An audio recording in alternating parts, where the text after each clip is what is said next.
everybody, I'm Natalia Bonner. Welcome back. I am super duper excited to be here today and share a little bit of custom machine quilting on this incredible heart quilt. So this adorable quilt is one that I actually recently custom machine quilted for my client Vanessa Gortson of Lella Boutique, and had so much fun just bringing this quilt to life. The hearts are adorable and the quilts are adorable. But when I looked at these large open spaces on this quilt, I knew I wanted something that would really just kind of soften it up and keep it nice and flowy and maybe like a quilt you really just want to snuggle under.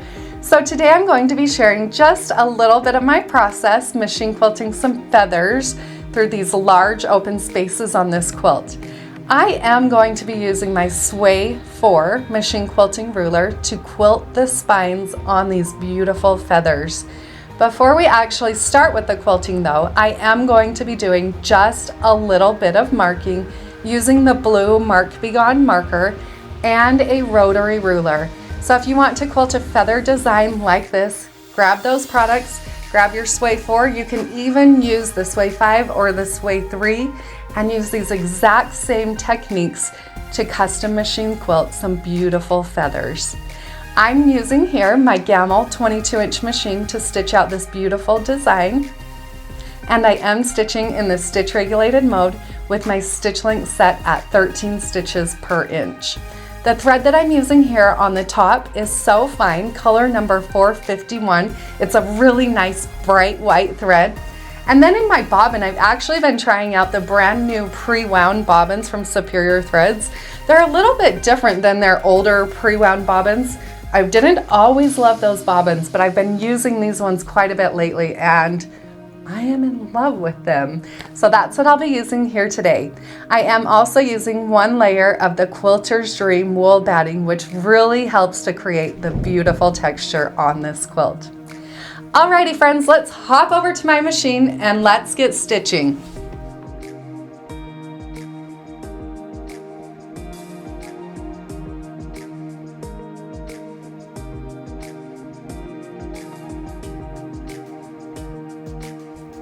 Let's start out this fun feather by using a long rotary ruler and doing just a bit of marking.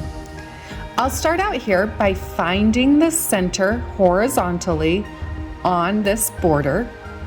Once I find the center, then I'm going to be using my blue Mark Be Gone marker, and I'm going to mark a straight line all the way through this border design. I know it's a little bit hard to see those Mark Be Gone markings here on camera, but once we get quilting, you'll be able to see it just a little bit better. Once I've marked with that blue Mark Be Gone line, a horizontal line all the way through the center of that white border section, now I'm going to use my Sway 4 machine quilting ruler. As you can see here, I have the Sway 4 machine quilting ruler laying on my fabric so that over on the right side of the ruler, that flat side lays right on top of my marked line.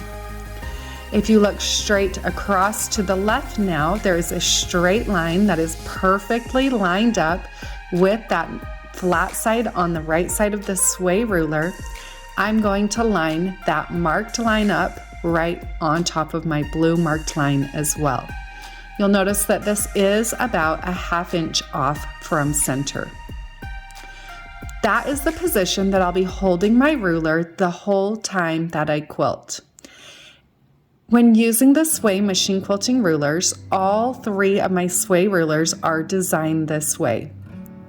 If you hold your ruler in that position and then stitch your spine for your feather, your spine is going to be the exact same distance above the marked line as well as below the marked line because of the way that the Sway machine quilting rulers are designed.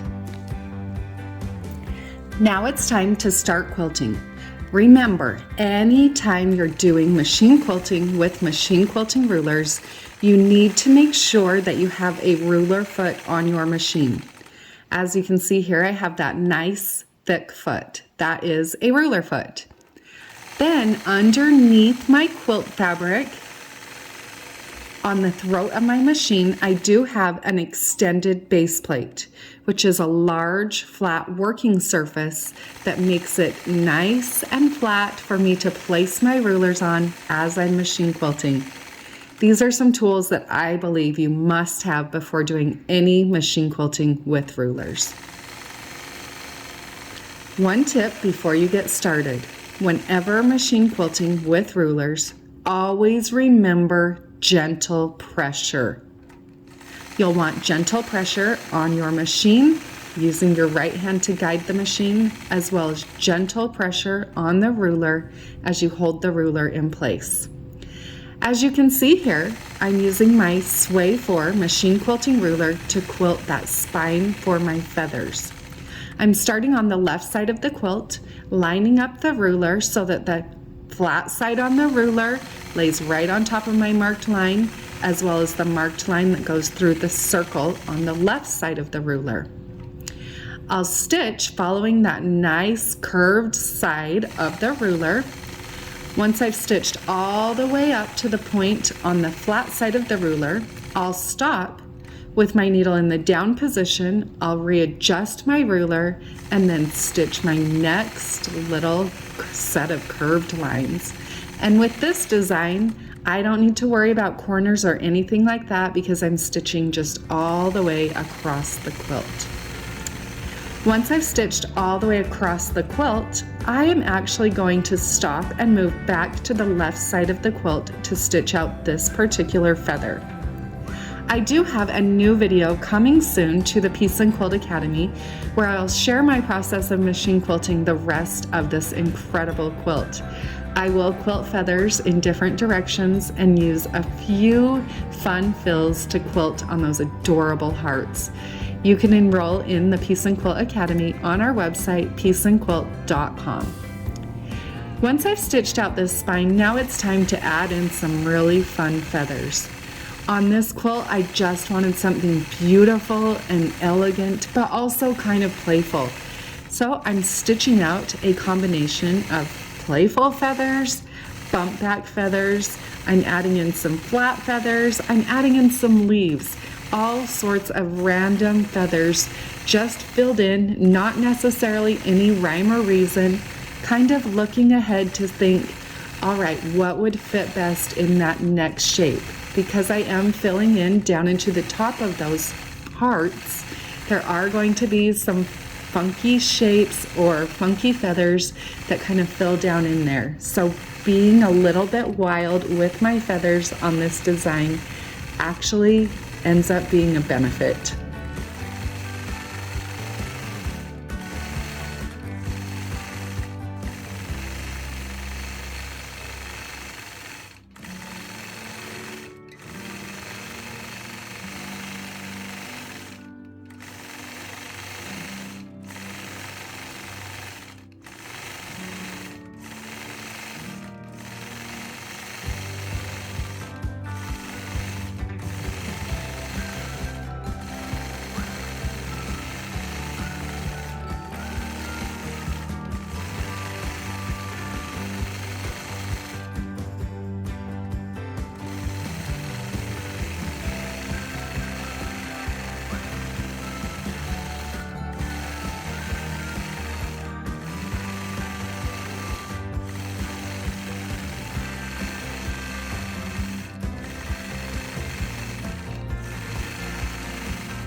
When I machine quilt my feathers, I like to quilt one side at a time. So here you can see that I've quilted my bottom side of my feathers first.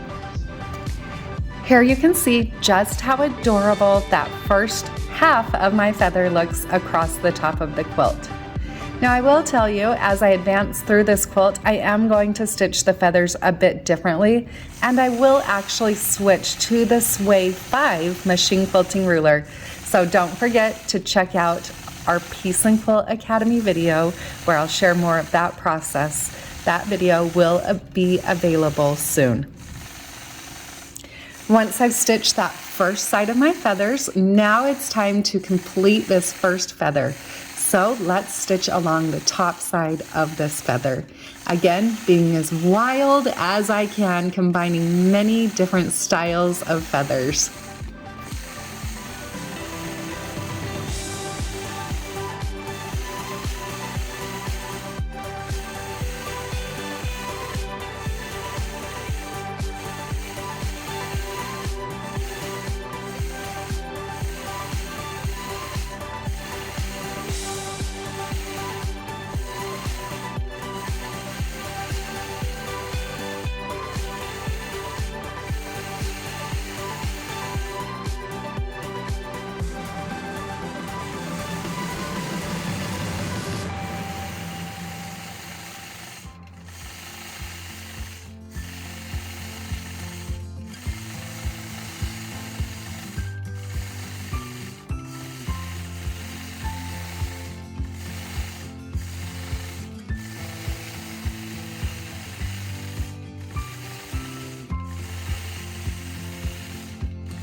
You can learn more about this incredible quilt pattern and this beautiful fabric from Vanessa of Lella Boutique.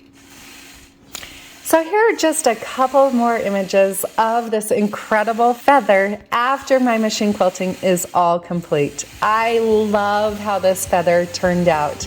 Like I said, don't forget to enroll in the Peace and Quilt Academy, where we will have a new video coming soon sharing my process of custom machine quilting this incredible quilt, plus many more from start to finish.